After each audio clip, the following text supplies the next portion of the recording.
สบายดีอีกรอบหนึ่งพี่น้องเอ้ยเปิดผ้ามันก็ยังบ่ทันแล้วเด้อก็มีมาซอยพี่น้องเอ้ยน้องดีดก็ออกมาพอใหญ่อ้อยก็มาเกี่ยวอยากให้มันแล้วเขาเจ้าก็จะขึ้นไปเกี่ยวเขาอยู่เทิงคนละให้ใหญ่พี่น้องเอ้ยแต่มันล่มแน่ท่านนี้ก็ได้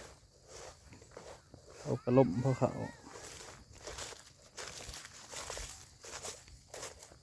เห็นว่าต้นยางใหญ่พี่น้องพูนต้นยางใหญ่ว่าน้ำหวยนี่เต็มเลยอยู่หวยพี่น้องก็จะตึงน้ำไว้ฝนมันมาตกอีแห้งก็เต็มคัก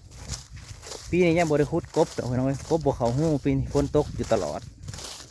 กบก็เลยบุเขาหู้ซ้ำ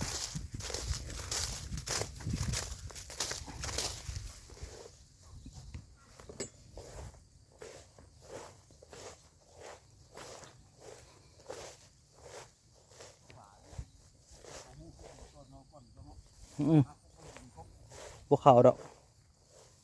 น้ำแห้งแล้วมันก็ลงหวยเบิ้ลมันลงหวยเบิ้ลเลยนะ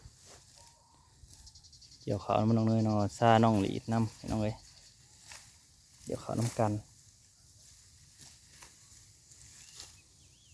เขากับบัวงามบันไดดอกพี่น้องเขาเจ้าน้ำนี่มัน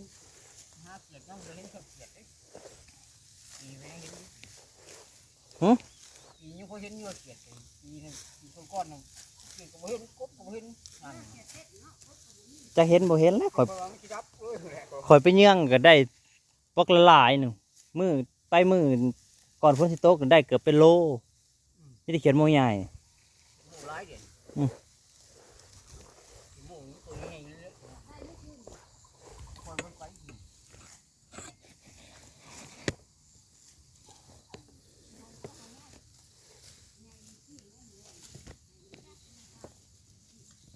ปีกินหมูเนาะจำขั้วไม่ปีที่ก็ตั้งตัวเธอหนึ่งกับยังมีได้ถ้ากินขั้วซื้อไปอะไรไปโดตัวแรกก่อนจะรีทิ้วเมื่อไหร่นิดมาครบไปแล้วดิครบสามปุ๋ยยังสามสี่โตพอเขาบอกนั่นเนี่ยให้มาครบบ่อยบอกนั่งนะให้มาครบดีมากกับบจากว่าวกับอบสิแล้วก็หายเลยที่ยากเนี่ยครบเมื่อผมก็ครบเอาเมื่อใส่เมื่อไหร่ไม่ยังใครยังว่าแล้วมันอ่อนอยู่ลูกสาวเครียดไอ้พอบอกให้ว่าวน้ำกันเดี๋ยวนี้นะตัดลืมเลยก็น่าเป็นห้าคืออะไรตอนนั้นเพิ่นให้พอเพิ่นเอาเพิ่นไปที่ห้องพอเอิ้นลุง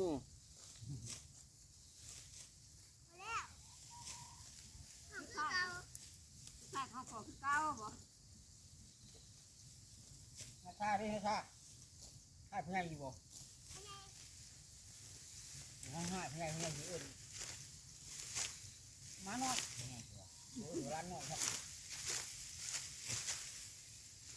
เล่งเกี่ยวให้มันแล้วแล้วก็จะขึ้นเมื่อไปต้องให้กินข้าวแล้วก็ลงเกี่ยวให้ใหญ่ที่แล้วอยู่บ่ให้ใหญ่นะก็ว่าเร็วที่ก็ให้น้อยล้างนั่นนะทั้งนั้นแล้วคนละหัวแล้วไงคนละหัวแล้วมันจะคนว้าวคนเอาทีนี้นั่งเบิ่งแล้วเอาตัวคนกับชากับมือนี่คนละครึ่งผู้เดียวเอาครึ่งนึงเลยไม่ใช่เอาครึ่งนึงผู้เดียวเรื่อยให้น้อยผู้เดียวครึ่งนึงเรื่องครึ่งนึงพอพวกเกี่ยวแบบสามคนให้ตัวคนละครึ่งเลยตัวบ้าเอาตัวคนละครึ่งพี่น้องเลยตึงในเขาล่มไม่ต้องให้เกี่ยวเขาเกี่ยวบทถนัดเขาล่มพวงมันขาดกันหนึ่งคืออยู่ให้น้อยสบายดีป่าลุงสบายดีป่าลุงสบายดีป่าลุงเอาคอยไปย่อยดิลุงดูขอรู้ก่อนเด้อให้ทุกท่ายเขาเจ้ามันทงนี่เจ้างามนี่เจ้างามไปทั้งเลย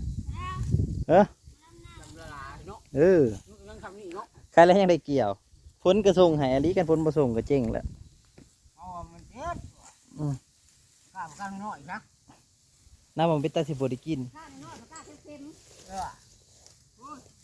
น้ำใส่กับหน่อใจก็ถือใช้ช้องคือจะหน่อยใช้ช้ำคือจะหน่อยใช้ขี้ยัง หน่อย สบายสบาย ห้องกะเค็มเนาะเค็มปลาแบบเค็มก็โอ้ยสิดีดีว่ะ บอลให้งามเนาะ เป็นนก มดตัวนี้นะเขาเนี้ยให้งามกว่านี้ สุดงามนั่นนี่แหละเขาเจ้าน่ะบ่นี่แหละนี่วงใหญ่ๆตัวโตเลย อะไรอย่างมดอีกบ้าเนาะโอ้ใส่ดีตาย ใส่อยู่ท้ายบ่ได้แต่ที่นี่ไปซื้อเขาเจ้าเขาบ่ซื้อเขาเจ้า เขาตกกลางหัว เอาหิใช่กินให้กินข้าวผลิตเดี๋ยวกินที่น้ำพัดน้ำช่อยหน่อยแกงไม่ได้เลย เห็นหนึ่งกินใครแกดูแล้วก็บอกเอาจะรู้บัดนี้กินหาบ่ทันมัน นี่แหละท่านกินกะ เพราะว่ามัน ท่านกินกะเฮาแบบว่าเฮากินบ่เฮ็ดเวียกนักเฮาก็กินตอนกินแล้วไปเฮ็ดเวียกนักก็มันหิวไว้เพราะว่ามันย่อยไว้เด้ มันให้นิ่งอะไร ก็เลยผู้ใดระบบขับถ่ายบ่ค่อยดีเนี่ยโอเคกินได้ข้าวเจ้ากินข้าวเจ้าเป็นกระเพาะบ่เป็นหยังบ่น่ะย่อยนั่นแหละบ่ มันย่อยง่ายเนี่ยมันจะบ่เจ็บกระเพาะเลย บ่ บ่มีแขวให้เจ็บบ่สิ อุ้ยแถวพับกำลังก็บ่มี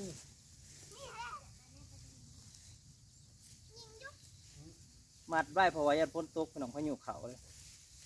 ตกก็แค่ในมันเป็นกรรมแล้วมันก็ไหลวิดเบิดพอแดดมามันก็แห้ง เอามาให้กับมันเนาะ บ่แล้วก็มันอื่นพุ่นแล้วเนาะ ผ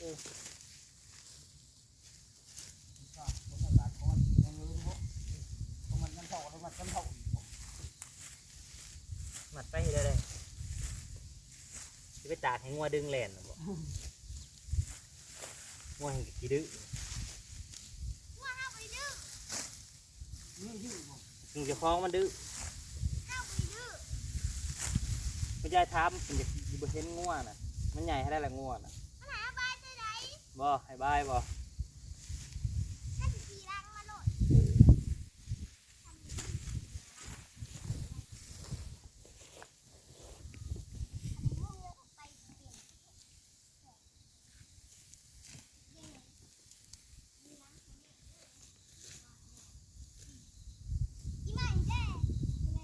พวงมันก็ใหญ่อยู่บ่ได้มันงามกันแต่ว่าเขาวเจ้ามันอยากต้นมันอ่อนเนาะต้นอยากอ่อนๆบ่ได้มันงามเนี่ยอยากลบ ถ้าโคนไว้เลย กันแห้งขาดโดยน้อย บาทกูโค200 บาทก็กิโลโคนไว้อีเนาะใส่ข้าวโพดยืนที่ท้องถ้าบ่อยากมุดจริงแล้วเกี่ยวของ หน้าหลองบ่ เราทำลายให้ติ๊ก เกี้ยวปื้อได้ทำไมเนาะ นี่ยังเฮ็ดให้หนุ่มเลยเฮ็ดได้ยังหนุ่มเกี่ยวเขาไปหนุ่มไปได้ยินนะแล้วเขาเลยนี่ไปเฮ็ดให้หนุ่มต้องไปเชื่อเข้าเลยนะนี่ไปหนุ่มนะมึงก็เกี่ยวให้หนุ่มเลย ให้นี่กันล่มเหรอไทยถึงได้หลอมกลางป้าเกือบบ่เลาะ หน้าพระไม่ได้หุ่น โอ้ยอะไรไทยล่ะค่ะก็แน่ผู้ย่านจะฮอดปีหน้ามา ฟ้า บ่ ให้ เห็น เลยจบบ่ ว่าปีหน้ามาก็บ่เห็นอะไรยัดไปทางอื่นแล้วไปเสิร์ชทางอื่น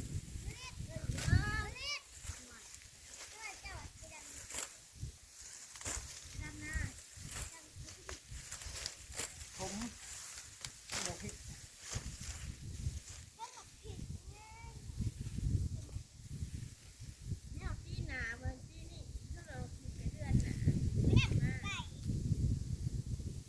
เดี๋ยวพูดเรื่องของจริงนะแล้วก็ไปเกี่ยวของไปต้องไปเลยก่อน เขาก็เขาบ่ค่อยเกี่ยวนะเขาเหมือนจะลดลง ง่าย ลดง่ายกว่าเสียเวลาบ้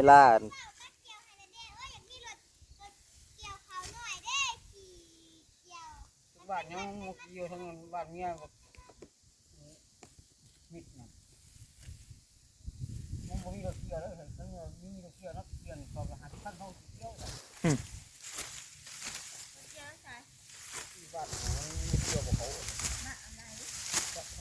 กันสวรรค์นี่เด้อ นั่นคือภูเขามันเป็นอะไรเขาไปละใต้หูหันหมอขันภูเขาบอก นี่ให้เขาไปเที่ยว นั่งเลยนะ นี่เป็นทางยากเห็นแล้วเขายากเห็นไหม เป็นหน้าแบบโบ หน้ากับหน้าแบบหน้าไห้น้อย ร้ายๆนะจัก ๆตามโคกมีแต่ตอมากอย่าพจิกล้าเขาเขาไปกันโดดสมุนว่าตีนขาดกับ25,000มีแก้วขาดกระเบิดไรเต๋อ ก็ไปกินข้าวที่บ้านแกเราดุดแกเราไก่เกี่ยวขาแล้วอ่ะดุดไก่เกี่ยวขา รุดบ่มันรถมันโค้บ่มีรถเทคเกอร์บ่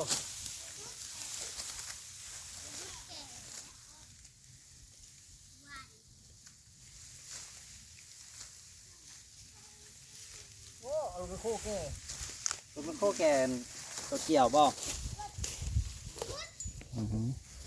แล้วเขาเจ้าเด็กปล่อยแล้วงัวเขาคนเบิดละ เล็กเกิน ปล่อยมันกินแถวถุงกันแล้วพี่น้อง ไว้อยู่บ่ข้ามรถมันก้นบ่ยังรถขอดได้หลายกว่าร ถแดงนะบ่ สิไผขอด รถที่มาอันดุดหน้าให้พอดาวน่ะมาจักรถคันนั้นแล้ว นี่